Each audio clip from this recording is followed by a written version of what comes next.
everybody. Welcome to the East Coast Red and Gold podcast. I'm Niners Jess, along with Ty Alston. Maddie B is inactive tonight, and your girl Bex will be on shortly. What's going on? Nothing much. What up, faithful? Good to be here on a Wednesday night. How are you doing, Jess? How you feeling? I'm doing well. Doing well. It's Good. pretty chilly on the East Coast. Got some more snow on the way. Fun times. Oh, yeah. But we have a special guest with us tonight. So without further ado, let's bring on John Lund. Welcome, John. I'm sorry. I'm sorry. What up, John? I am absolutely. It is great to be here, and it is great to be with you. And I'm sorry because I have lived on the East Coast before, but I'm a thin California blood man, and for you to hear snow, I shudder. Even though Tahoe's about 3 hours away from me right now, I live about 30 miles east of San Francisco. But like I think today, like I was outside and it was very sunny. I have a hoodie on today. It was probably cold and it was probably 55. So I'm sorry, I'm weak and I have thin blood, and I apologize because but you live back there and then you come here, and I've been in California most of my life and in San Francisco for about 15 years. I can't do snow anymore. I can't do ice anymore. I can't, like, my body's like, what is this? Rejecting what is this? Oh yeah, I'm telling you, just real quick. We moved to Detroit, and my son was very young, and my wife at the time she had never been in ice and snow. We left for about 2 weeks during December, and I come back. We had a brand new house. Our whole house was frozen, and the toilets, everything, pipes had burst. And I turned to my wife because I thought to myself, geez, the furnace, it's a brand new house. It must have broken. My wife goes, nope, I turned off the heat. I go, you can't turn off the heat in the winter. But she's from California. She didn't know. Yeah. And so 1 o'clock in the morning, baby in her arm, I go, you got to go to a hotel. I got to call a plumber. We were out of our house for like 2 weeks because we left over Christmas break. We had moved to the East, and my wife didn't know that you couldn't turn off the heat in the winter. Wow. Big problem. Anyway, here you go.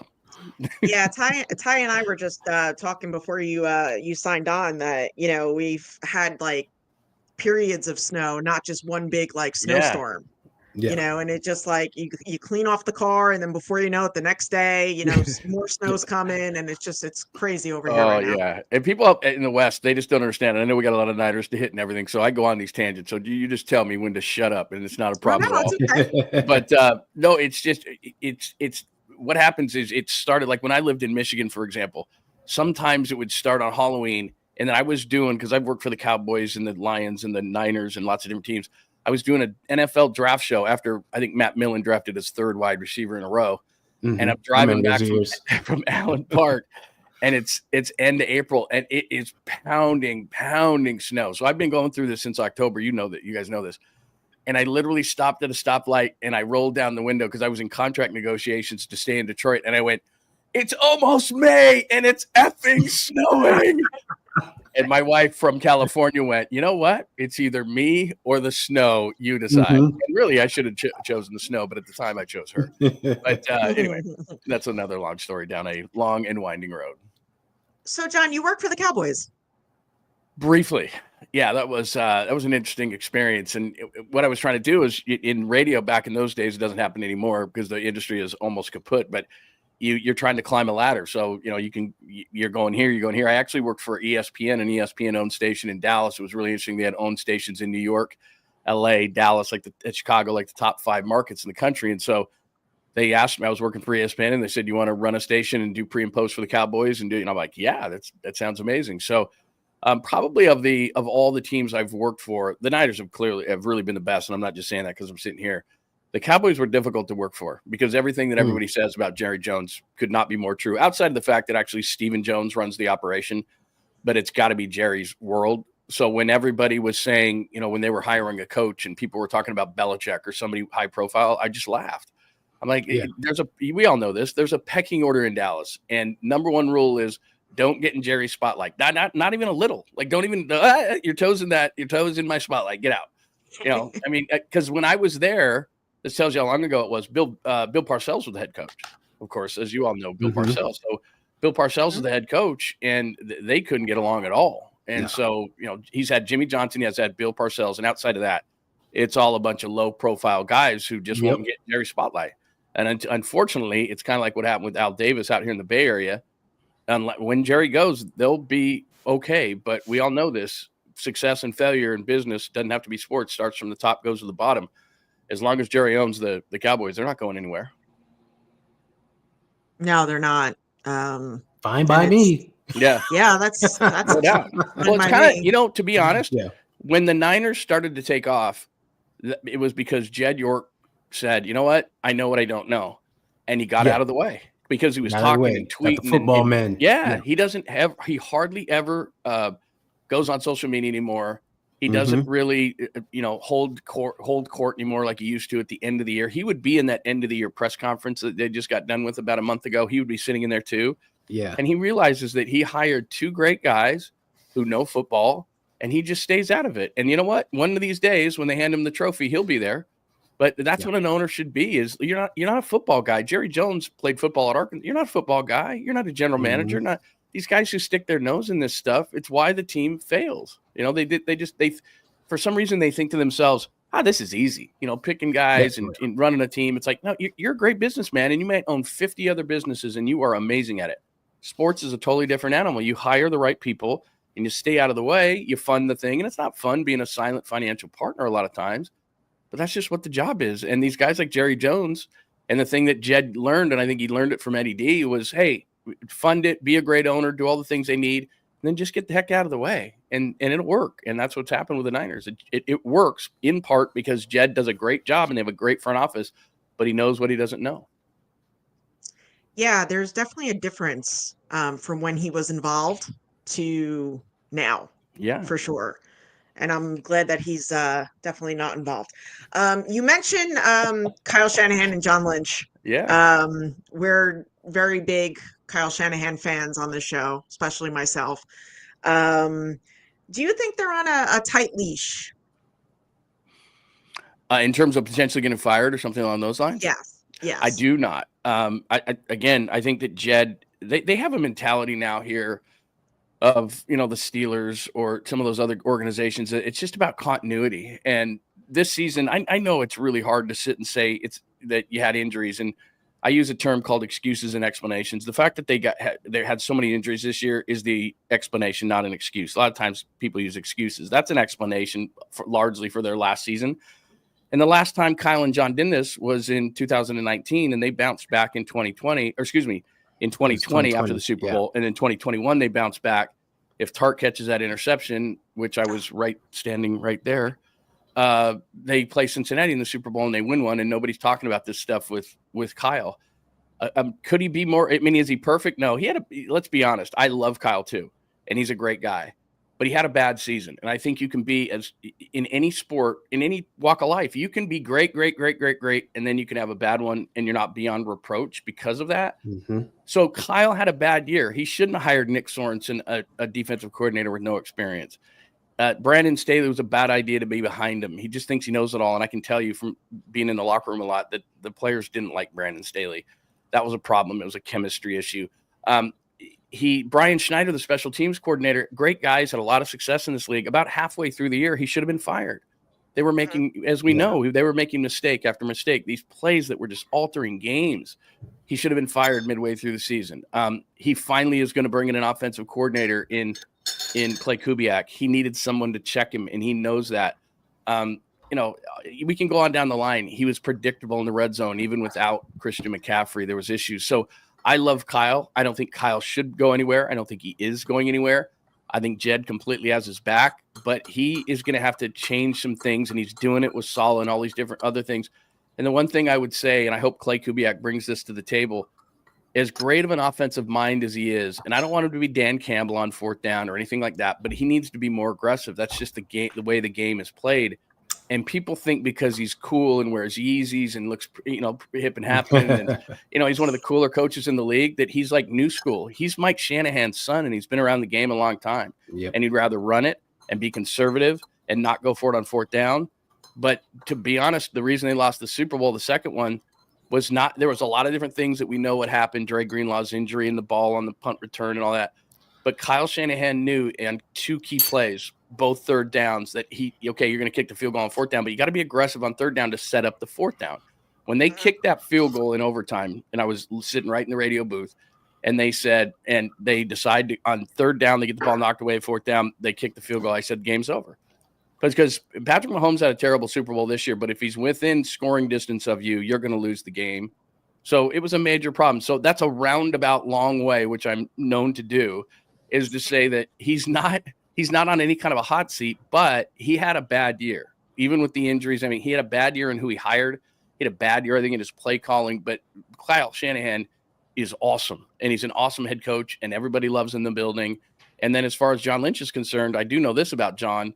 I think when they win a championship, not if, but when, John the next day is going to be in the Fox booth. But until then, he's so dedicated and goal-driven as a person that he's not going anywhere until they hoist that thing. And so they're fine with everybody counting them out and saying they can't do this and they're too old and they can't sign this guy or that guy or whatever the case may be. Not only do they have John Lynch, they still have a bunch of good guys in the front office. They had a great draft last year. You can rip them all you want for Trey Lance because that was 3 first-round picks. So 22 and 23 outside of Brock, they didn't get much out of those drafts, but they showed that they can bounce back. And if you look at the top teams in the NFC, and I know you guys know this, what the Eagles have done through the draft, what the Rams have done through the draft, and I'm not talking first round. Well, for the Eagles I am this year. But what they've done the last few years in building the offensive and defensive lines, as we saw in the Super Bowl, the Niners have to get back to that. So if you want to charge them for something, it's, hey, John, and hey, Kyle, you forgot what got you there, which was smashing the ball at people and doing what the 2019 D-line did with Buckner and Armstead and Bosa. They've got to get back to that. And so to me, the entire offseason is A, Brock, which it's unbelievable, all the stuff that's already going around that. But it's A, Brock, and it's B, trenches. And that's what we saw in the Super Bowl. And we already knew that with the Niners, but I think it just got pounded home. Yeah, I ask about Kyle Shanahan and John Lynch because there's a quote that Kyle had said a month ago at the press conference, saying that, I plan on being with Brock the whole time I am here. Mm-hmm. And, in tying that to Brock Purdy's contract, people think that, he's going to have a short-term deal, and, Kyle and John, because their time is limited in San Francisco, and, thoughts on that, like Brock Purdy's contract. Yeah. Well, it has to be, it's not going to be short-term because to elongate for the amount of money you got to elongate the money so you can take all that bonus money and take it over an X amount of years. And the way contracts work, you can tell when they're over. It's not the 7 years or whatever, or the 6 years or whatever. Like Brandon Ayuk, for example, everyone freaking out. He's got a $30 million AAV, right? Well, next year he makes 11.2. The fourth year of the deal, it jumps up to 44. That's when the contract's over. And so it's the same thing. People don't realize. I see all the Kittle stuff in your background there, and I love Kittle. He's an awesome guy. He's completely authentic. He's the best. His cap number jumps from 12 to 22 this year. Yep. Nobody thought that Kittle was going to see that 22 at tight end. So that's a renegotiation, which actually is going to save the 49ers money, but they're going to elongate it over a period of time. So they've got one of the smarter front offices in the league. So I wouldn't take anything with that comment. What I would take from it is the tone that he used. He loves Brock Purdy probably more than his own children. And so when I'll give you a great example. I was sitting there, and when he said the thing he said about Debo, I laughed. I've been saying for months, Debo's gone. They can't carry that money. He's not effective. His cap number this year is 15.2, which is the highest amongst the receivers on the Niners and top 10 in the league. He was never going to be on this team. So whether he wants to say I want to be traded or the 49ers say we're trading you or cutting you, that's semantics. He's gone. But when it came to Brock and the way that Kyle talked about him, it was just like, oh my God, I can't imagine life without Brock, and I can't live Kyle can't lie. I mean, that's the one thing. I did an interview with him right when he was hired as Niners head coach. And one thing he told me off the air, because all I did was ask him about the Atlanta game and how New England came back. And he really loved me for that. But he goes, I'm just telling you, I'm incapable. So there's John who smooths everything over, and there's Kyle who's brutally honest. And you could tell in that press conference, Dre Greenlaw's probably not coming back, to be honest. Debo Samuel isn't coming back. But Brock Purdy, any kind of Aaron Rodgers talk or any kind of this or that, Brock is coming back, and it's probably going to be a 6 or a 7 year contract. There's dummy years on the back of it, of course, but I don't think that this is short term for these guys because Kyle's a lifer. There's some people in the league where you go, okay, he'll be out in a couple of years or this or that. Kyle's a lifer, So the thing that scares me the most about Kyle is exactly what happened with Andy Reid. Couldn't win the big one, couldn't win the big one, then goes to another team and crushes. Kyle, if he got fired, would have a job by the time he hung up the phone. You know, people who just hired coaches would fire them. Like New Orleans would be like, "Hey, Kellen Moore, I know we just gave you the job. You're fired." You know, it was just it's what I just moved my family here. Nope, sorry, Kyle Shanahan just got fired, and we want him. So, you know, I find it to be laughable, and I know that there's a lot of hours for a lot of shows that have to do things. They got to fill it. Yep, they got to fill it. And then you know what we all know too, sitting here is, negative works better than positive on social media. If you think something's great or cool or neat, or people go, they don't want to hear it. They want to hear about the negative and the hate and the fired and so every once in a while when the Niners are struggling, people say, you know, they really need to fire Kyle Shanahan. And I just told you he had a bad year. But I'm not firing Kyle Shanahan, and I'm not firing John Lynch. I think those guys are under pressure. I think you used that word before. In fact, you know what I would call it? When I go down to the facility, so I would go down on Wednesdays and Thursdays to do interviews. We did a show we have a bunker, a studio down there, and we do the shows on Wednesdays and Thursdays. Home games, we go down there on Sundays, and if it was a home game, we'd go down there on a Saturday walkthrough. So I'm down there 4 days a week during the season, and there is a pressure in the air. There's no question about it. There's a desperation in the air because I've sat in front of Kyle and he's told me this. They feel like they should have won 3 Super Bowls. They should have won both against the Chiefs. And they feel like if Jaquiski Tartt makes that catch in the NFC Championship game, that they play Joe Burrow and the Bengals and they win that one. So it's eating them up. It's burning them up because if they don't win it, they're going to be the Harbaugh Niners, like really, really, really good. If they didn't win it. And at that point, I think then, Kyle might move on. Like I said, I think John's going to be back in the radio booth, the TV booth at some point. That could happen, but we're far away from that happening because back to the premise of your question, Brock's not going anywhere, and Kyle loves Brock. So, let's see.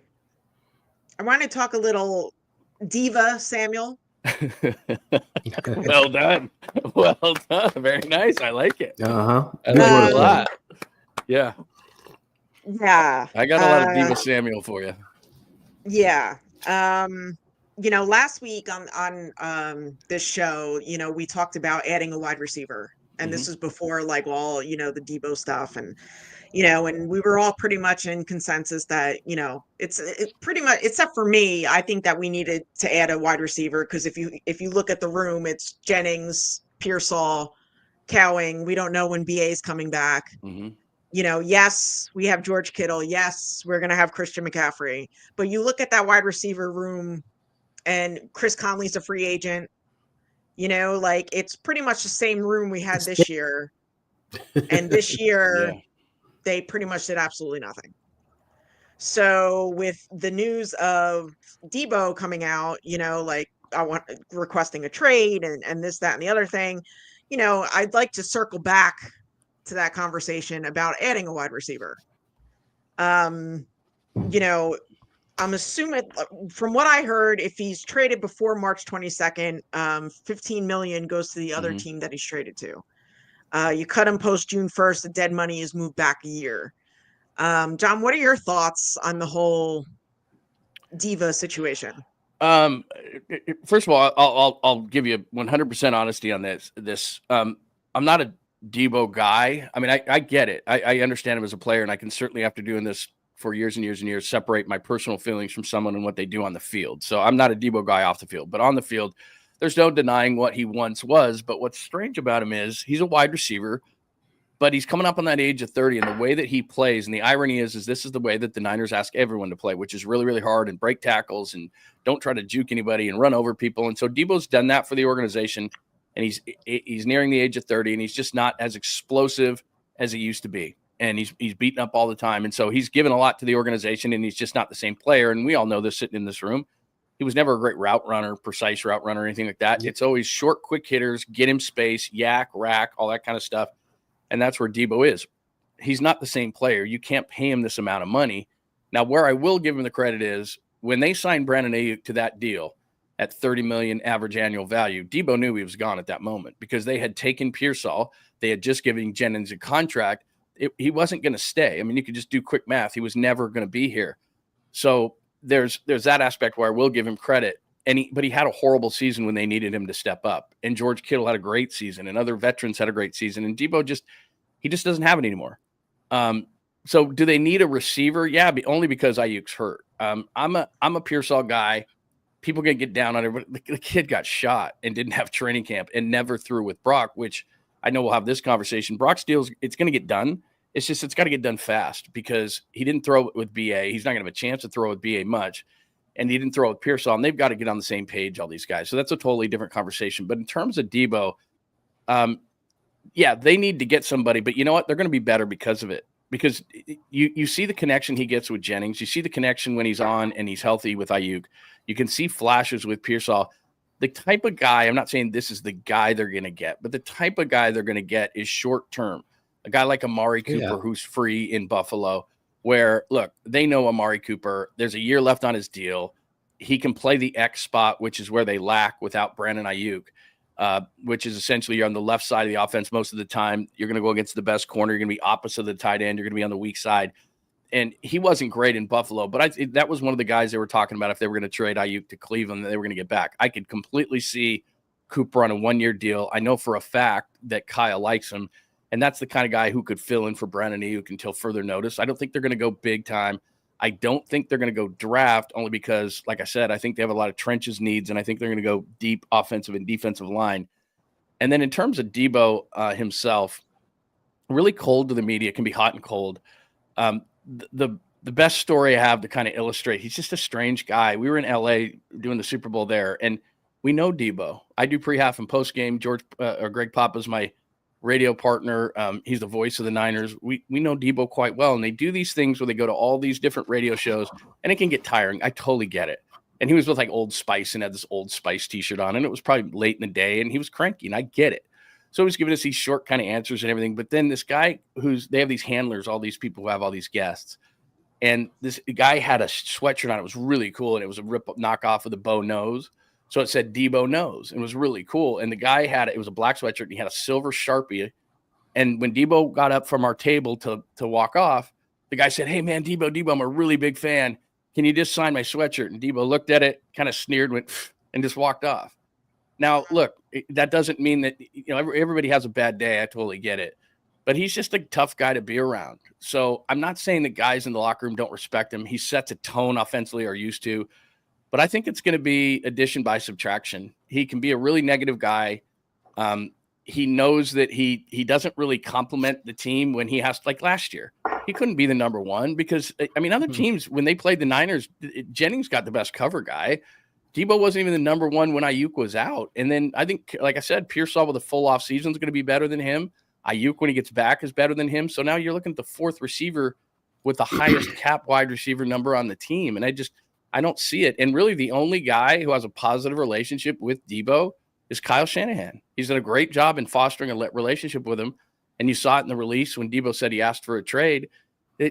He's just a tough guy to be around. So I understand what he's done for the organization, but because he played so hard, because he's gotten so beat up, and because Brock Purdy needs guys who can get open. That's why they drafted Pearsall, because of his route running.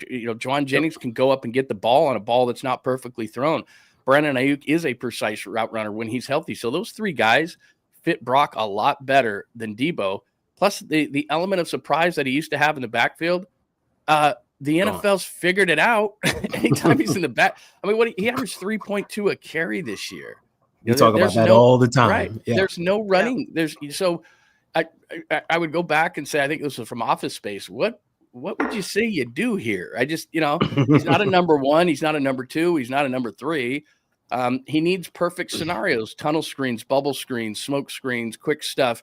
Yards after catch. He needs scenarios like that. Now, having said that, to be honest, because there's no great wide receivers coming out in this draft, and so many teams, I wrote a piece about this the other day, there's probably 12 to 15 teams that probably need a number two wide receiver. Mm-hmm. And even though Ayuk, because the problem with Ayuk was last year, and why there wasn't a market, because a lot of teams that needed a receiver, the Cardinals had, they got Marvin Harrison, Malik Neighbors comes out, Brian Thomas to the Jaguars.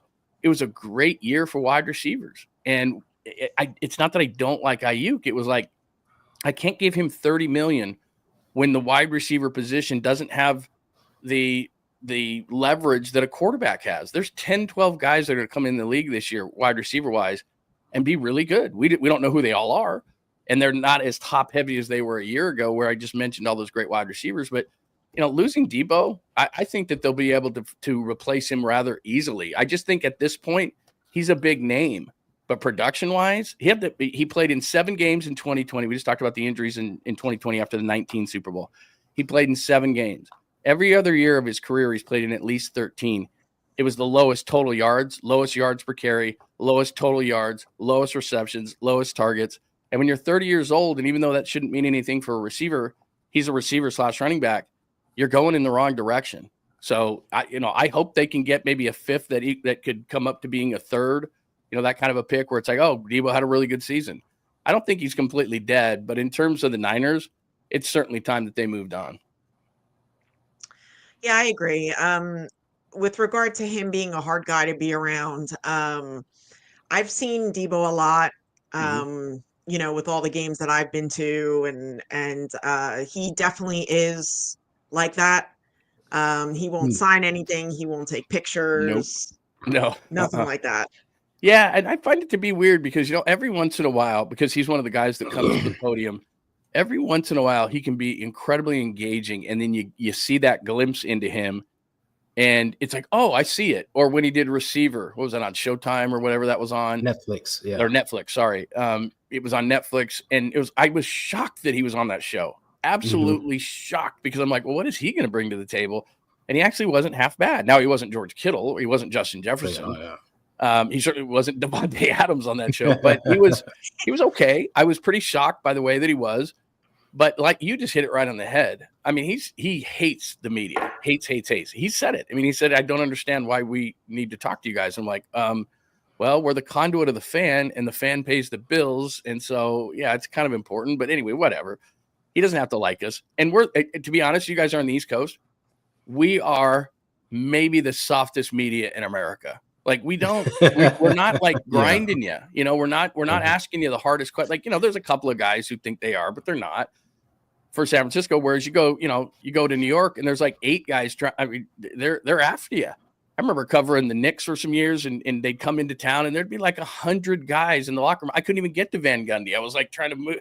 Like they have a traveling circus with them, and every one of them has an agenda and a knife in their hand, and it's just not like that here. We have a coffee. Hey, you doing okay? Everything all right? How's the family? We're not out to get you.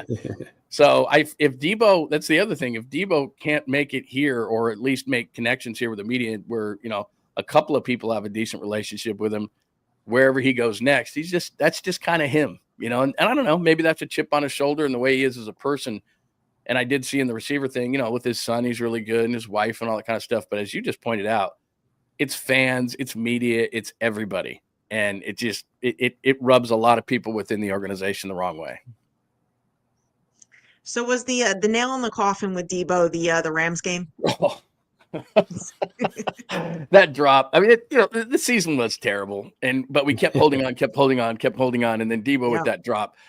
And for him to come out that previous, week and say, it's not me, it's them. Yeah, that was and then have that kind of a game where he was just atrocious. And again, being fair, Brock was not good. The throw down the sidelines into double coverage, bracketed coverage, was a terrible decision, all that kind of things. But like you said, if you could surmise the season in one play, it would be Debo dropping that pass and then putting his hands over his helmet. You cannot call other people out and then have that kind of performance. And that was it. And yeah, I agree with you 100%. Well said.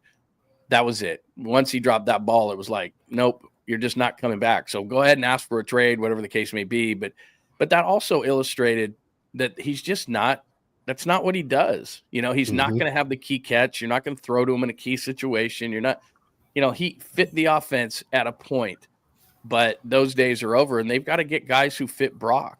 And the guy who fits Brock is because Brock doesn't have the arm strength. There's some of the things that made him a 7th round pick, even though I love him to death. He's got to anticipate his throws more than any other quarterback starting quarterback in the league. So what does that mean? Well, it means you better be where you're supposed to be. And with Debo, he's not, because he's not going to run the route precisely. He's not going to get off the ball. He's not, he's going to get jammed. The coverage is going to be right on him. So Brock can be very precise with his throws, but Kyle expects it and Brock expects it, that you're supposed to be where you are on time. And that just didn't happen enough with Debo. Your girl Beck's in the house. How you doing? What's up? There aren't enough hours in the day to talk about tariffs, so we're just going to talk. Oh boy. So it's a rough life for us trade compliance folks. Oh man. Yeah. John, he and Debo, he continued to be selfish, in my opinion, by having this news announced on Super Bowl Sunday. Yeah. Yeah, I mean, that's just him. And what's funny is I've been on Radio Row for probably 15 of the last 17 Super Bowls. I wasn't there this year, but my son was. He's a broadcast student at Arizona State at the Cronkite School, and so they sent him there.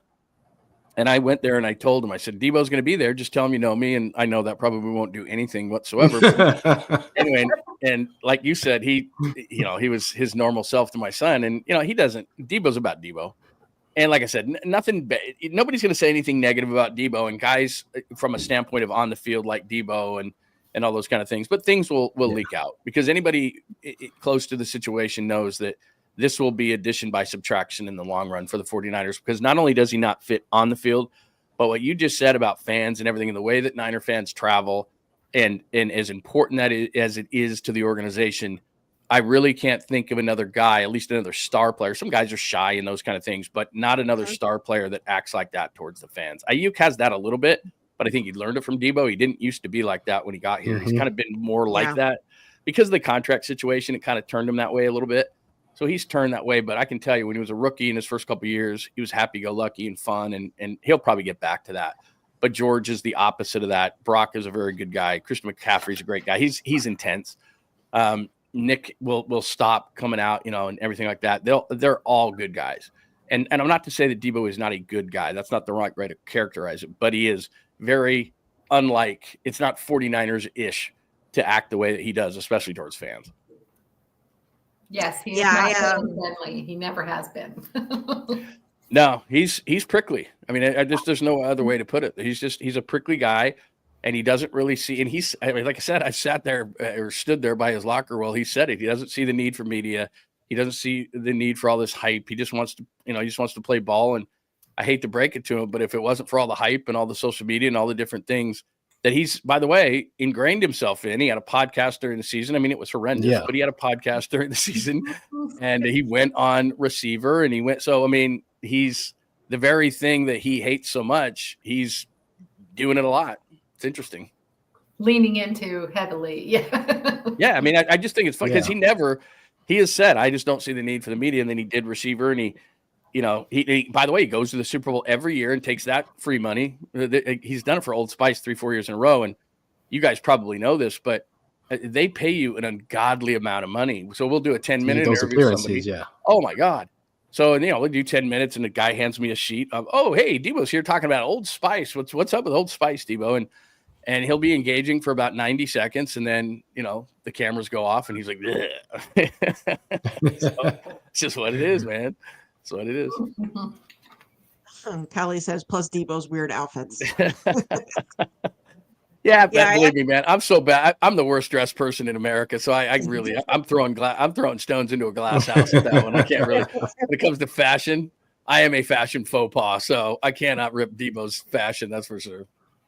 Yeah, I think because I saw them in Minnesota this year, so I had seen Debo with Ricky Pearsall. And knowing how Debo is, I was kind of like, oh, no, Ricky, no, don't, don't follow him. Don't influence him. That's funny. That's funny. Ricky and his family are the greatest. I mean, even before the shooting and what has become known publicly is he was raised right, and his parents raised him right. And Ricky it's almost, I one time just said, hey, you don't have to be this nice to us, man. It's okay. Like, it's okay. He's a super nice guy. And he's genuine. And I mean, even at the end of the year, and I'm sure you guys saw this, I was standing in the locker room at the time, and I couldn't believe what I was hearing. He wants to talk to the kid that shot him. He wants to help him if there's a mental issue. He wants to help him fix it. I mean, I'm just sitting there going, no one says that. Right. So I mean, it was really cool. He's a really mature kid. Yeah, he was pretty cool too. Kali says that he misses the segments with the Bull Rush Power Hour with Tim Ryan. Yeah, you know what's great about Tim? By the way, it's the coolest thing. So for those who don't know what they're talking about, there is so every Wednesday, Greg and I would go down to Levi Stadium and we would do a Power Hour with Tim Ryan every Thursday, actually every Thursday, and Tim would just take it over. All right, here's what's going on, all this stuff, and break it down, and then to kind of pull you behind the curtain a little bit. One of the reasons I loved going down there was because Tim's at every practice, the analyst for the radio network for the 49ers. Tim's at every practice, and he's going to even know more this year because he's best friends with Robert Sala, and he's stayed in touch with Robert. And so, but I would go down there and I'd go, okay, Tim, what's really going on? And he would go, all right, none of this came from me, bro. The way he talks. Hey, bro, here's the deal, bro. So he'd be like, hey, bro, none of this came from me. But, and he'd give you the insight. So, it's not that I would use that on the air or anything like that, but it was in the back of my mind, like, because he knew the game plan. Tim knew the game plan. Tim knew offensively, defensively. And I knew when to feel good about a game and when not to feel good about a game, because I'd go, what do you think about this week? And he's like, they got a game plan, bro. They got a game plan. And, so I would know, all right, they're looking good. That's why, to be honest, not to go on a tangent, but I couldn't have been more confident about the Super Bowl last year because Tim was telling me all week long, bro. And they did. I mean, if people look at the Super Bowl this year, that game plan was awesome, dude. They last year, people don't realize this. They're not remembering correctly. Tell them, John. Well, the first 10 possessions against Kansas City were the same 10 possessions that the defense had this year in the Super Bowl. Tell them, John. Kansas City. They did. Tell them, John. Here's the difference. Philadelphia had 24 points after those 10 possessions, and the Eagles had 24. The Niners had 10.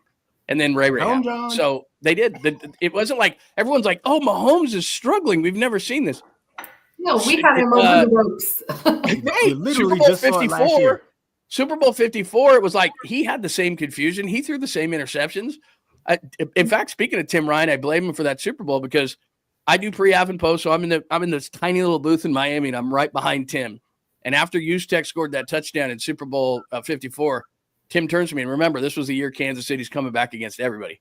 Tim turns to me with, 8 minutes left in the game and says, I think we're going to get this one, bro. And I went, no, you can't say that. You jinxed it. And, come on, so, we know what happened. But they dominated that game defensively, and Mahomes looked confused until the Jet Wasp play. And then same thing last year. They were absolutely crushing him, and we're all sitting there watching that game going, they got to score. They got to make it hurt. And then the Ray thing happened, and it changed everything. But Kansas City was just as confused. Mahomes was just as confused. And yet, because Philadelphia turned, DeJean turns the one into a pick six. Zach Bond gets the interception at the 10. So there's 14 of the 24. And they scored on their first possession, which the Niners should have if McCaffrey didn't fumble in Vegas. So, they were doing the same things defensively. It wasn't new. People know what to do against Kansas City. It's just the 49ers made so many mistakes that they made them pay. What was the question? I don't remember. Ugh. That was depressing. I'm sorry that I brought it up. Someone else helps shoulder the blame because I got blamed last year for taking a phone call from my ex-boyfriend. Don't you wish Daniel's fault? It's shifted on a dime. To be honest, don't you wish we all had that? Don't you wish we all had that power, right? To remind me that it was my fault. No, it's not your fault. I mean, thing is like if we all had that power, right? If sitting on our couch or Tim turning around to me and saying that we got this game, or we don't really have that power. We wish we do. We think we do, but the reality is that ball went off Ray's leg. I mean that didn't have taking a phone call did not change that scenario. I'm sorry that I didn't mean to bring that up. I don't know what the hell. Let's say that again. She needed to be in her spot though. Like it was really important. I get it. Yeah, it was important for me to be in my spot. We very superstitious. The thing is that that's a great point you bring up because like if I have a jersey and they play terribly that day, or if I wear a pair of pants to the game or something, never again. They're gone. I'll throw jerseys away. I'll throw pants away. I'll throw, it's like, nah, I believe me in the first half of the Lions game in the NFC Championship game last year, I was about ready to just throw everything away. I mean, it's just like, this is atrocious.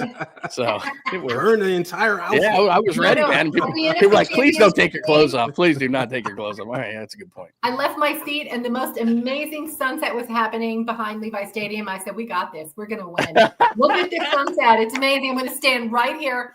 And I'm not going back to my seat. And that's what I love it. I love it. That's so cool. Yeah, so with that game, so many people were like, all right, when are we leaving? We're going to leave early, and like even my mom, like, because I was with my mom and my mom mentioned it. And I'm like, no, we're winning. Yeah. We're not leaving early.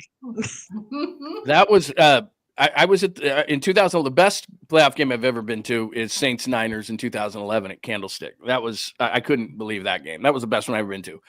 But the game last year against Detroit, because the stadium was dead. So what happens is there's a radio booth that has the windows open where Greg and Tim call the game, and then where I sit, it's completely enclosed. So if I want to get a sense of the game, I'll walk over to the radio booth to just hear it. Then I do halftime from there as well, but obviously they're not cheering, so I want to get a sense of it. The stadium was so dead. Levi was so dead in the first half of that Lions game. I'm like, it must just be that the windows are closed and I'm sealed in here. It can't be this dead, even though they were getting beat up. I walk over to the radio booth to sit there for a minute, and it's the same thing. Like, it was a morgue, and the Lions, they just let him back in it and started making plays in the second half. The place, I mean, had it had a roof, it would have blown right off. Yeah. But that's probably second to the Saints game with the Harbaugh group and Alex Smith running into the end zone and the back and forth with Drew Brees. That's the craziest game I've ever been to as far as the playoffs. But that second half of that game, it was just like, it was like a script, like the NFL was scripted. Where you've got Armstead the fumble and they stop the fourth down, Reynolds drops the pass, and just all these things one after the other. Brock scrambling around, and it's just, and every one of those plays needed to be made. Ayuk catches the ball off the face mask, and I mean, it was just, I mean, I spent the second half in the booth because we're just looking at each other like, this is crazy what was going on. So yeah, that was really cool, really cool.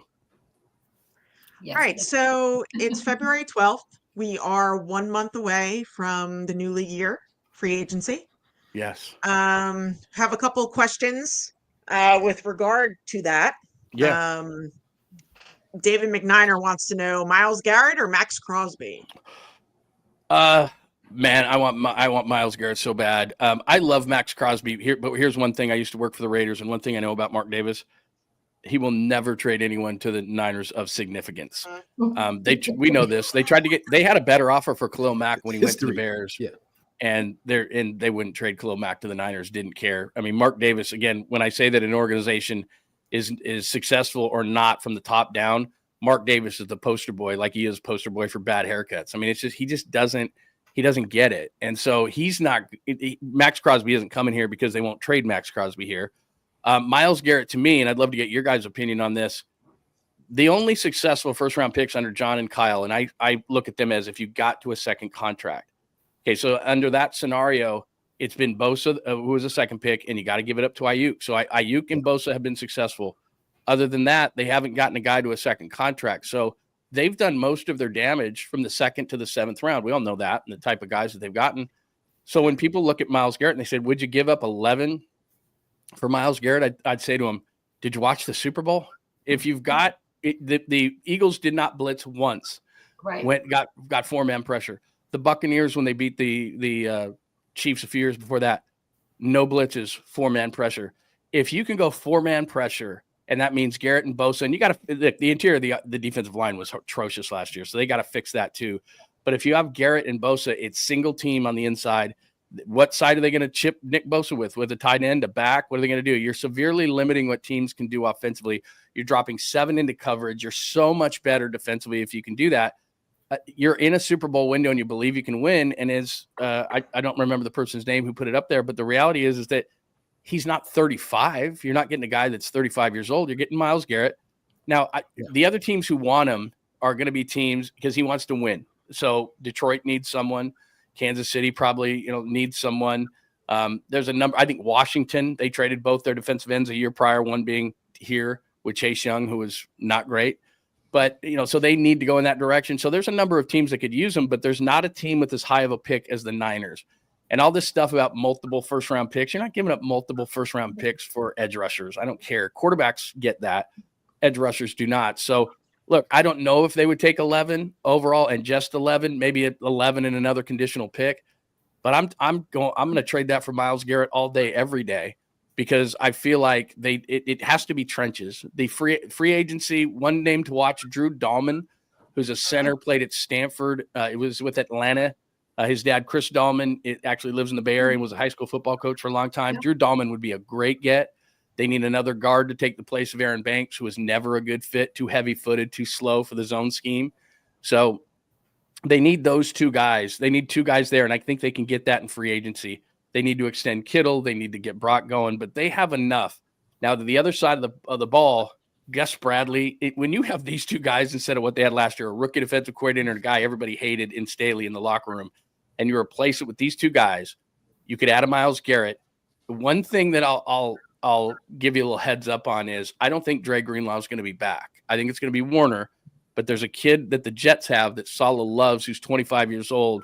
Sherwood is his last name, at about 150 tackles last year. He's like 25 years old, really fast. I don't know if they can afford him. I don't know if his number and market is going to get out of control, but it wouldn't shock me in the slightest if we were looking at Greenlaw and Sherwood as the linebackers for the Niners, because we all know Bill Walsh. Bill Walsh was, I'd rather get rid of him a year early. Al Davis was, I'm going to get rid of him a year too late. I love Dre, but he's coming off an Achilles, and it's really iffy if he can be the guy that he used to be. And if he wants more than a year after playing about 34 snaps last year, the Niners just won't do it. So if it's those two guys, I'd feel good. And then you're looking at a guy like Myles Garrett, young secondary, but that's where Myles Garrett helps again. And you bring in Saleh and Bradley, that defense is going to be fixed. And I don't know that it's going to be like Philadelphia when they brought in our old pal, Vic Fangio, that kind of a fixed from worst to first kind of a thing. But they're going to be a much better defense just based on Saleh. They do have to get some players. But one thing we also know, too, we all know this sitting here, the Niners are aggressive. So when you hear about, look, they go after guys. Now, they don't get them all, but they went after hard for Khalil Mack. The Raiders just said no. But they're going to be in every conversation because that's what you're supposed to do. And that goes back to your question earlier. They want to win. And John's aggressive. Kyle's aggressive. You don't want to give up the 11th overall pick. I get that. That's a lot. But if you're in a win now window like the Niners feel like they are, they're gonna go aggressively after Myles Garrett. I don't know if they're going to get him, but they're going to go after him. Do you think it's the 11th and 2 second rounds? Because even John Lynch alluded to potentially that being the demand, and I think that's a high price. But everybody starts that way when they're trading. They overprice them, and then they have to come back to reality. I like Myles Garrett, but he's not worth 2 ones. Nobody is. It's just a leverage situation. Because here's the problem. The reason why I'll give you a great example. So John Lynch is asked about Debo by Matt Mayoko at the press conference. And he says, we're not in the business of letting good guys out of the building. They had just had the player exit interviews, and Debo had just told John Lynch, I want out. So what's John Lynch going to do? Say, you know what? We're going to trade Debo. We have to. Well, his price just went, leverage gone. So, the Browns, Andrew Berry was the one who came out and said that, their general manager, and said, well, it's going to cost this and this and this. Well, of course you're going to say that. But the reality is if the Niners say, we'll give you 11, and all the other teams I mentioned, Washington, Detroit, those type of teams that could use him are at the end of the round. Now, Myles Garrett, here's the thing, though. Myles Garrett is going to have a say because more and more in today's world, the athlete has a say in where they go. Myles Garrett wants a new deal. It's kind of like what happened with Trent Williams. Myles Garrett, by average annual value, is the 5th highest paid edge, and he's the best one, him and Nick. So he's going to want a new contract. So that could be the hangup is Garrett says, coming off a 6-11 season, I don't think the 49ers are where I want them to be. Now, to me, that's a one-off season, but he may say to himself, Detroit or Washington or one of these other teams have a better opportunity to win, which is what he wants to do. So it has to also be, and this is where it gets complicated. The Niners could say to Cleveland, here's 11, and like you said, a conditional. And Cleveland could say yes. And then Myles Garrett could say no. And then the deal's off. And that's what happened with Brandon Ayuk last year, right? Is the Niners would have loved to send him to New England or Cleveland or something like that. That's who was – New England was flat out desperate. And he just said, I'm not going to New England next. And so that was the major problem the whole time is you had to find somewhere he wanted to go. And it's the same thing with Myles Garrett. He could go to a team, but it doesn't mean he's going to go there. It doesn't mean he's going to be happy. And even though some people would say that, well, he's under contract. I mean, I hear fans say that all the time. He's under contract. It's like, it's not how it works anymore. Because if the player doesn't want to be there, the team doesn't want him.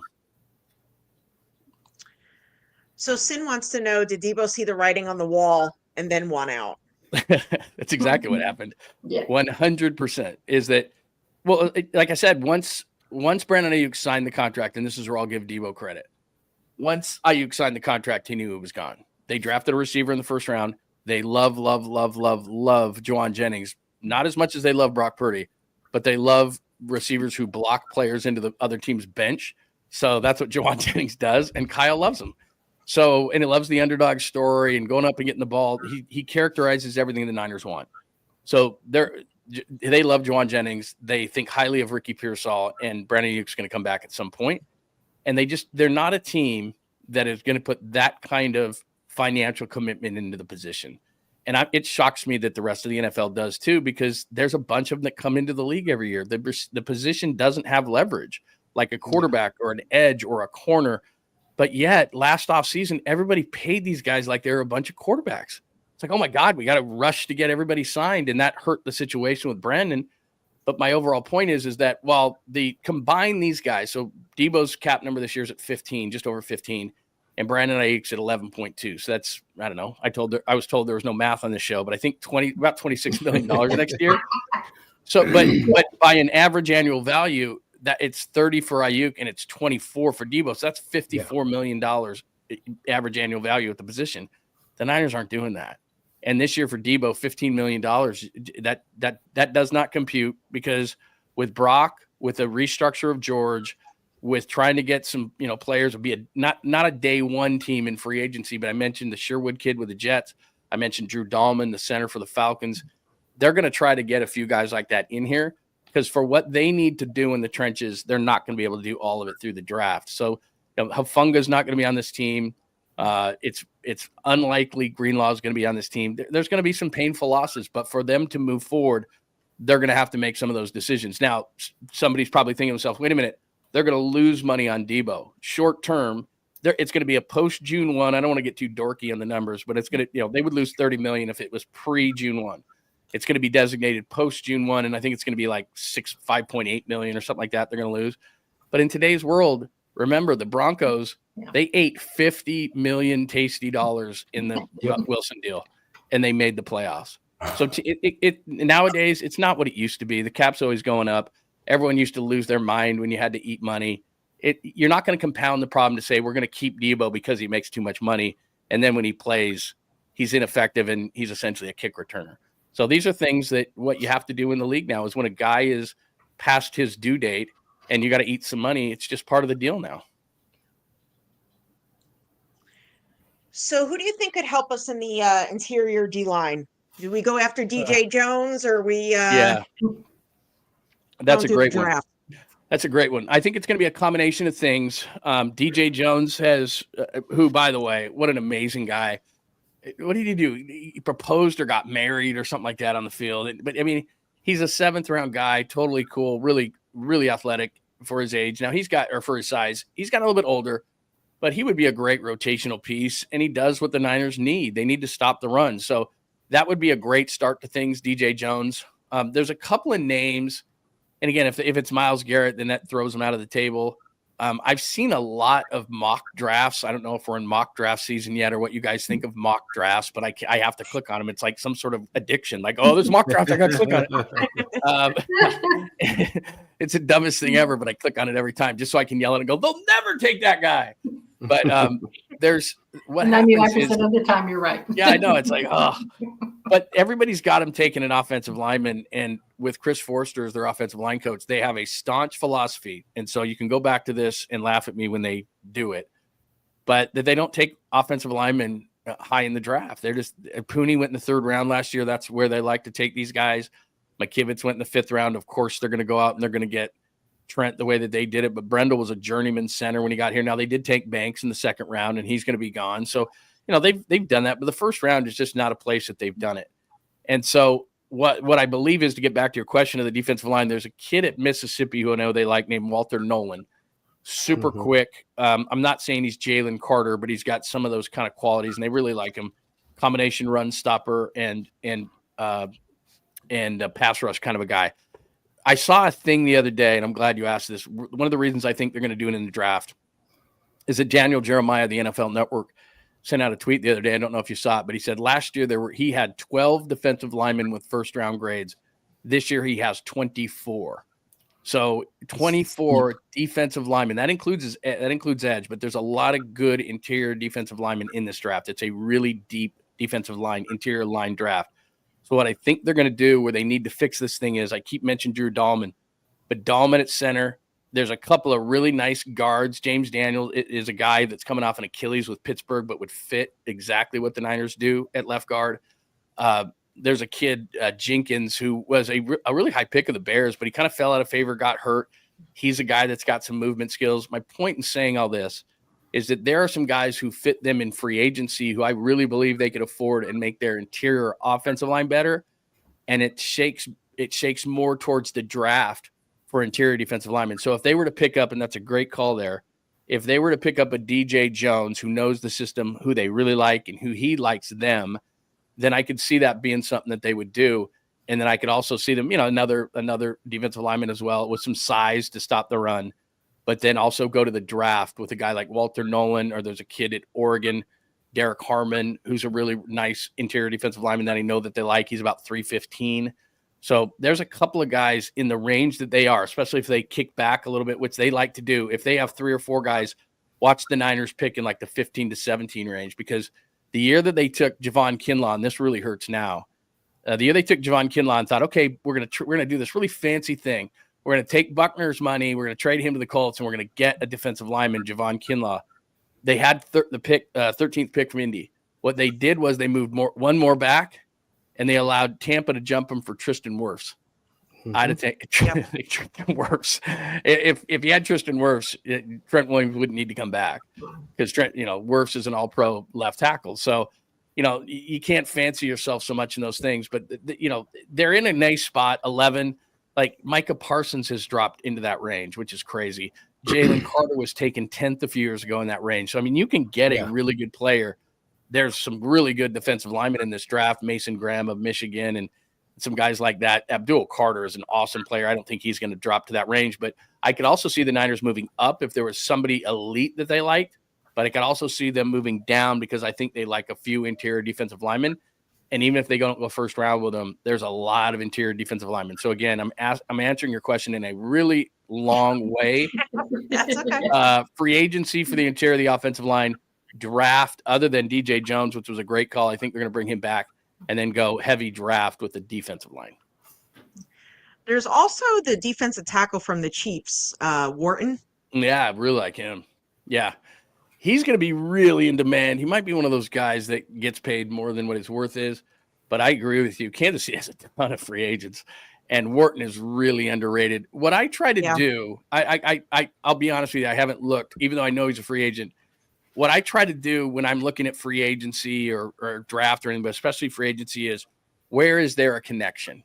And I don't mean that just in terms of, this guy knows this guy or this guy knows this guy. It's also scheme fit and all these things. People don't really talk about it. The reason why I'm bringing up Sherwood, the kid for the Jets, is Saleh loves him. I know it for a fact. And he's 25 and he's fast, and his arrow is pointing up, and he plays special teams, which they need help at. There's a connection with Robert Saleh. DJ Jones, you just mentioned, who was here before. Drew Dahlman's dad, who I see at Niner games all the time. Chris Dahlman is a high school football coach in the air, went to Stanford, and so did Drew. They know Drew Dahlman. Makes a lot of sense. He's a zone center who's got really high marks, run, and pass game. And remember, Brock is not the tallest guy. You can't have that middle pressure that they had all year with Brendel, and Brendel was constantly on the ground. They just can't have it. So Dahlman makes a ton of sense. When I look at free agency, I start thinking to myself, okay, who is connected to who? DJ Reed might be a guy they bring back at corner. I got a great story about DJ Reed, but I'll stay off ADD and try to focus here, which is, DJ Reed played for the Jets, though, and he's really feisty, and they need a third corner. I like Renardo Green. I think he's going to be really good. Love Demo Lenore, but who else you got? And I really think they'll need a third, so that I think what will happen with Renardo is it could be that Reed starts and Renardo plays an outside corner and Demo moves to the inside in a slot kind of a situation. So those are the names, and you mentioned DJ Jones. I think that you got to look at a connection. I don't know what Wharton's connection is. He might have a coach that's on the staff or went and played this guy, or this guy knows him. So I got to start studying free agency in terms of connections. But the obvious one is, a guy played for Salo with the Jets, for example. You got to look at those guys. So a couple of Jets could come over. They know the scheme, they know the expectation, and they know DJ Reed. And so the DJ Reed story is he gets drafted by the Niners in like the 5th round.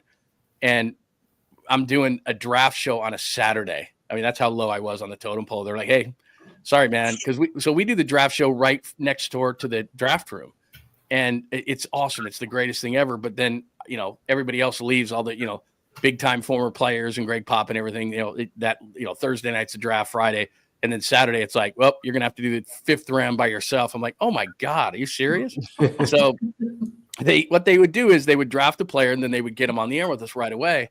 So they get DJ Reed on the air, a kid from Kansas State. And you would have thought I was talking to Deion Sanders. I mean, the kid's like, anybody who passed on me is going to regret it. I'm going to be the best corner in this draft. And he's just, you love your corners to be cocky. But I mean, I swear, I was like, I got off the phone with the guy after about 10 minutes and I told the audience, what was I just talking to Deion Sanders? I mean, who was that guy? So it doesn't surprise me. They cut him and then he went to Seattle and then he's had a ton of success with the Jets. So, so again, in free agency, I'm just looking for connections and I'd have to look a little bit more on Wharton, but I'm with you. I think Wharton would be a perfect guy. DJ Jones, certainly. I think you don't need to get, it would be nice, but you don't need Armstead and Buckner reincarnated, especially if you were to get a guy in the edge like Garrett. They're going to get single covered all day long. You just got to be able to stop the run, which for about a year and a half now, the 49ers haven't been able to do. Right. Who's your backup quarterback? Oh, it's a good question. You're in New York, so you're going to hate this idea, but and I'm okay with it. With Kyle being able to resurrect Sam Darnold the way that he was, I think a guy who could do that same thing is Daniel Jones. And I'm not saying he should be the starter for the Niners or anything like that. Don't confuse it. But I do think he went to Minnesota to try to learn something. I think he could come here to try to learn something. And then some people like Mordecai, the guy who's the backup, he's got a really nice arm. Yeah, Tanner Mordecai. What I would like to see them do is a Daniel Jones type. If you want to vomit on my shoes on that one, but I like him. And then, there's a lot of good quarterbacks, not at the beginning of the draft. I wouldn't want to be in the Shedeur Sanders business. Cam Ward played at Washington State for years, and nobody said anything about him. He goes to Miami in a high-profile program. All of a sudden, he's the number one pick in the draft. I mean, I don't like either of those guys. Not personally, Shedeur, it's personal. But I just don't think they're worth it. But there's guys like Riley Leonard and Howard, the kid from Ohio State. There's a number of quarterbacks. I'm just scratching the surface. McCord at Syracuse. There's probably 6, 8, 10 guys you could throw in a barrel that I think that Kyle could really work with as a third guy. So I'd really like a backup because I was holding my breath all year and I didn't understand the fact of infatuation with Allen. Because Dobbs had shown in the past, Dobbs doesn't look great in practice. But all of a sudden the game's going on and he's scrambling and he's making plays and he's doing things. He's a winner. And I never saw that from Allen. So nothing personal. Just don't let the door hit you. I think if Brock had gotten hurt at a high level last year, it wasn't a great year, but 6-11 would have been like 2-15. They just Allen wasn't good. Dobbs, for some reason, they didn't trust. And I'm with you. The backup quarterback is a big position, not because if your guy gets knocked out big time, you're out, you're done. But you got to have somebody who can win you 3 or 4 games. And last year, if they were hell-bent on continuing to play Allen as the backup, that just wasn't going to happen. What about Joe Flacco? Yeah, I would have no problem with that. It's amazing. I shouldn't go back to Super Bowl 47 in my hatred now. Hate's a bad word. My dislike for him and all those conversations we all had to have. Is Joe Flacco elite? It's like, oh my God.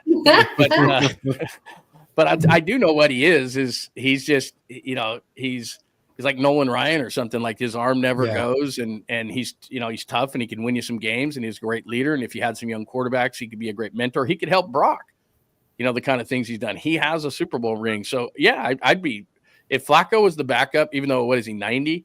I mean, I'm older he's like 38. I'm like, what am I? I'm like, he's 90. He's probably 10 years younger than me. But yeah, I would have no problem with Joe Flacco. And I think he would be a great guy to have in the building. All right. John Lund. Well, we're going to get to our 2-minute warning, and it's pretty much just closing thoughts. Yeah. I'm sorry I've talked so much, by the way. No, I have not a tendency at all. to do this, and I'm sorry in advance because I'm gonna leave and you're gonna go, oh my God, that guy's he's never coming back to our show ever. No, ever. we're definitely going to have you on again because you were absolutely awesome. All right, Ty, you ready 40, for the? I just want you to know. Yeah. 40. See, that's not bad. I'm just kidding. 40. He's not old. I mean, my God, what they say is old in sports. It's like, come on. Yeah. All right, Ty, you ready? Let's go. All right, you start off, Ty. Hey, I just wanted to say congrats to Eric Armstead, finally winning Walter Payton Man of the Year award, much deserved. Shout out to Curtis Robinson for all he's doing and being a nominee. I'm sure his award is coming in the future. And of course, got to give a shout out to George Kittle, just so Jess doesn't strangle me, for winning his Salute to Service award. Go ahead, Becca. Got to know your role on this show. Ty. So ditto what Ty said to Eric and to George. Those guys are well deserved in winning those big awards, and the new year is upon us. Super Bowl's in Levi's Stadium, and let's get ourselves in it. Let's get this team back right. Welcome back, Saleh, and all the good stuff that's going to be, and let's go. Let's get ready. Shout out to everybody in the chat. You guys are awesome. John, thank you for coming on. We'll definitely have you on again. We have Matt Barrows coming on next week, so that should be fun as well. He is great. And as always, stay faithful and go Niners. And John, you're up. I'm much more positive. Maybe it's just the negative media around here because they had an off year, but Philly was dead and buried last year. They brought in two offensive coordinators. Now I don't expect them to get a Zach Baum and a Saquon Barkley in free agency, but this is a great front office. It's a great organization, and they're going to be just fine. The demise of the 49ers has been greatly exaggerated. Yeah. Awesome. Well said. All right. That's it for us. We'll see you next week. Go Niners. That's right. Go Niners. See you, everybody. Go Niners. And of course, for the upstart 49ers, they're 6 yards away from Pontiac. 3rd and 3.